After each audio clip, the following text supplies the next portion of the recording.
Today I'm going to talk about K-maps, or Karnaugh maps, and we'll do some examples. So for an introduction, a K-map is a graphical representation of a boolean expression. And using this graph, you can actually derive the boolean expression. So we'll start with a very, very simple one. We have two inputs, A and B. And when I do truth tables, I'm gonna start giving a truth table in this example. I always like to have an extra column for my row number, and the reason is because you can do the shorthand canonical form of the Boolean expression.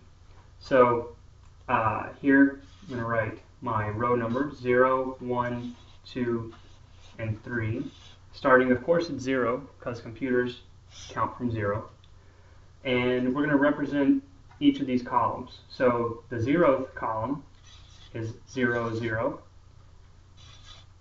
0, 1, 1, 0, and 1, 1. So for this example, let's say our output function is a 1, 1, 0, 0. In reality, this expression is too simple to actually use a K-map to be useful. However, we'll go ahead and start with this one and then move on to a more complicated example. So for the K-map, what we're going to do is draw a graph in which we have rows and columns that represent the values of A and B. So I start by drawing just the top edge and the left edge, and I draw this line to show me that A is going to be represented here by the columns, B will be by the rows. I'll start here as the row. I'll put a 0 and a 1, which will represent the different values that B can take, and here 0 and 1, which are different values that A can take. Once I have this set up, what I like to do is mark the cases in which each of the variables are true. So in this case, I have A. I'm going to put curly brace up at the top and write A. And here I have B.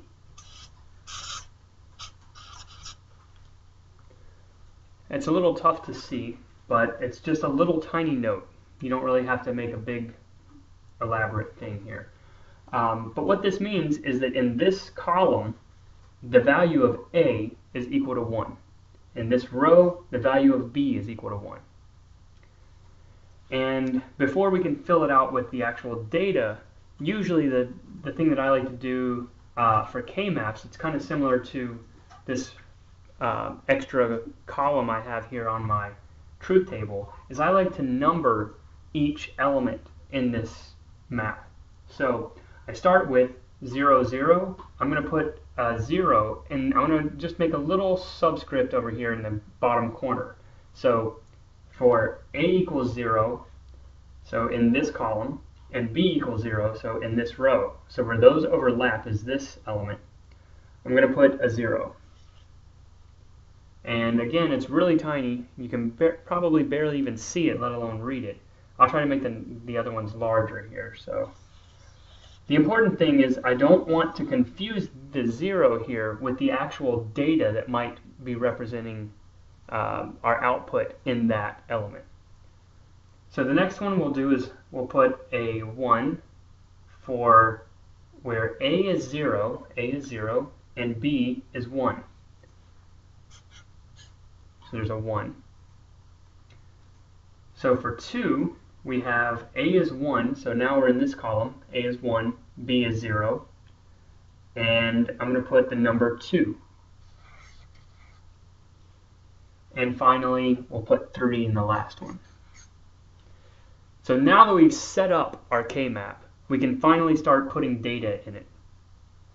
So now we go to the 0th row of our truth table, we find what the data is, and we put it in the 0th element. So we have a 1 there. In the first row, we have also a 1. And the other two values are zeros. So now we have a graphical representation. But how is that useful? Well, what we can do is now that we have this graph, we can group the numbers of 1s in the largest powers of 2 possible. So in this case, we have 2 that are touching one another. And we want to group those together. The reason we group them is because it simplifies the Boolean expression that represents the output here. It's basically like taking a shortcut from having to take a large Boolean expression and use theorems and identities on it to compress it down.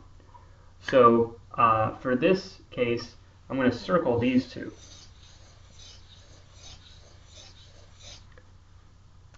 And what I like to do is get a variety of colors of markers or pens or colored pencils. In fact, I really highly recommend you go buy for like, less than $1 an 8-pack of little short colored pencils from Crayola and just keep them in your book bag. You might think you're in college and you don't need to be carrying around colored pencils, but it's incredibly useful whenever you have multiple things on a large K-map to have different colors. So I usually circle this and then I draw a little box that represents this color is going to tell me what the formula is to represent these numbers. And so I have that box there, maybe give it a little outline, and this is our legend. So this color, the pink color, to represent the Boolean expression, now we get to look at these labels that we've put here. So if we look at the B's, we find that B is 0 here, and it's 1 there. Well, that's an identity. It's going to cancel itself out. So B does not contribute to the output here. What contributes is the value of A, because A does not change between these two outputs. So we can say this is A naught, because we are not in the A column. So the expression for this truth table, the Boolean expression is A naught. It's fairly simple. If we go back to check this, we can look at our truth table.